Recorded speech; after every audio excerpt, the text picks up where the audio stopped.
Hey, I'm Adam Oldfield. I just thought I would take a moment here and share with you an article that is it's in this post. Huawei looks like it's going to become one of the top smartphone sellers in the world. It looks like it's going to climb right to the top and beat out our friends there in the Korean market there of Samsung. Ironically, of all the products, Chinese are offering their phone so cheap.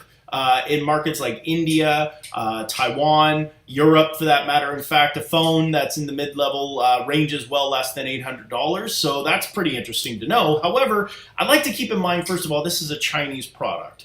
And a Chinese product means that it's managed and confirmed and operated by the Chinese government. And to be clear, the Chinese government is a communist organization. What does a communist organization mean? I'm not here to teach politics. I thought this would be keen to share that a communist organization means they want to know what the people are doing. They want to know what they're doing at all times. I mean, I look at the history of communism. I mean, we can see what came of that. We can see it between Stalin, Hitler,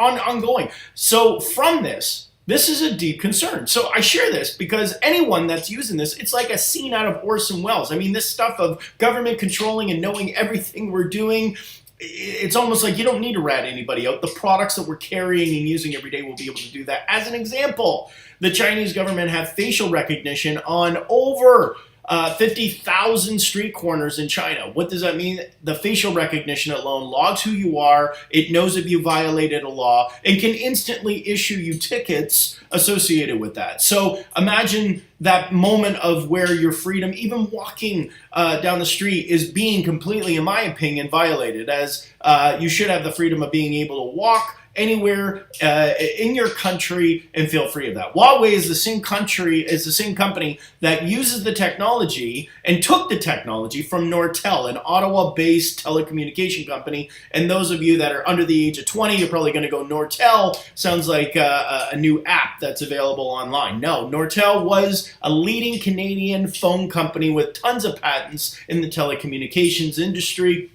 of which Huawei now utilizes. And because of the fact they're a communist country, there was no legal ramifications they were able to work with or be able to battle them in the courts. And now we can continue to see Huawei as a company today as it grows and develops moving forward. I love smartphones. I love technology. I love what it's capable of. It's about efficiency. It's about productivity. It's about making your life that much easier to get through in regards to your working environment. Now, when it comes to your private information, there's something about the fact that the camera, the listening, the audio is being relayed back to a government body that's being managed and controlled by a company named Huawei. Now, again, I take this back to the point of if you see Huawei on any electronics, and we were talking about 5G coming into this country, and it was going to be Huawei as one of the products followed by Ericsson, I believe we need to buy Ericsson. It is a much, I would say, safer product to purchase, probably extremely, I can't speak to the credibility of its quality,